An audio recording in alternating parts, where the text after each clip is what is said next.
Assalamu alaikum dear students. Our today's topic is continuing from the previous video, that was pronoun and types of pronoun. In the previous two videos we have discussed the term pronoun, personal pronoun, relative pronoun and a reflexive pronoun. Today we are going to start from demonstrative pronoun,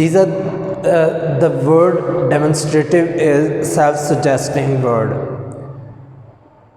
The one who demonstrates, who explains, who identifies or shows something is called demonstrative pronoun. Hence, the definition becomes the pronoun used to show or identify a noun or a group of nouns. کہ کوئی بھی ایسا pronoun جو کسی noun کو یا group of nouns کو represent کرنے کے لیے، انہیں شو کرنے کے لیے، انہیں آئیڈینٹیفائی کرنے کے لیے استعمال کیا جاتا ہے، اس کو ہم کہتے ہیں دیٹ از ڈیمونسٹریٹو پروناؤن. یعنی کہ اشارہ کرتا ہے، جو کسی کی طرف یا کسی کے بارے میں شناخت اس کی بتاتا ہے.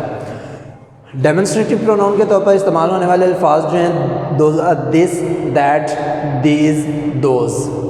اس کے بعد آتا ہے انٹروگیٹو پروناؤن. انٹروگیٹو جو ہے that is also a self suggesting word. Interrogation, question, وہ تمام الفاظ جو کسی آبجیکٹ یا کسی پرسن کے بارے میں سوال کرنے کے لیے استعمال کیے جاتے ہیں، ان تمام الفاظ کو ہم انٹروگیٹو پروناؤنس کہتے ہیں. اور انٹروگیٹو پروناؤنس کے طور پر استعمال ہونے والے وہ تمام الفاظ جو ہیں، یہ وہی الفاظ ہیں جو ہم پہلے ریلیٹیو پروناؤن میں بھی پڑھ چکے ہیں. These are who, whom, which, what, whoever, whatsoever, whichever, اس طرح کے جتنے بھی الفاظ ہیں. تو اس کو ڈیفائن آپ کریں گے. These are the pronouns used to question about a person اور an object. After that comes indefinite pronoun. Indefinite pronoun جو ہے، اس کے بھی نام سے ہی آپ کو پتہ چل جانا چاہیے کسی حد تک کہ وہ تمام پروناؤنز جو کسی ڈیفینیٹ، کسی پراپر، کسی اسپیسیفک پرسن کو، ناؤن کو، آبجیکٹ کو ریپرزینٹ نہیں کر رہے. یہ انسپیسیفائڈ ہیں، نان اسپیسیفک ہیں، نان اسپیشلائزڈ ہیں. تو اس کو ڈیفائن کریں گے آپ. Used to show unspecified objects اور پیپل.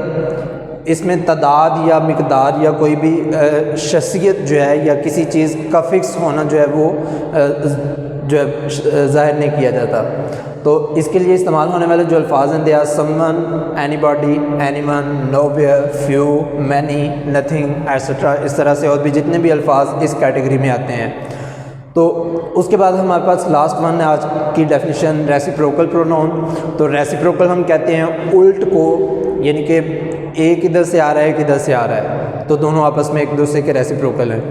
تو ریسیپروکل پروناؤنس جو ہیں، these are the pronouns which represent, which identify two or more objects or persons who are doing or being something same to each other.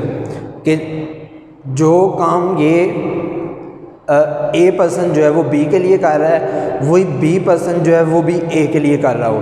تو یہ دونوں آپس میں ایک دوسرے کے لیے ایک ہی چیز کر رہے ہیں، یا دونوں ایک دوسرے کے لیے سیم پوزیشن رکھتے ہیں. تو ان دونوں کے لیے جو پروناؤن استعمال ہوگا that will be reciprocal pronoun.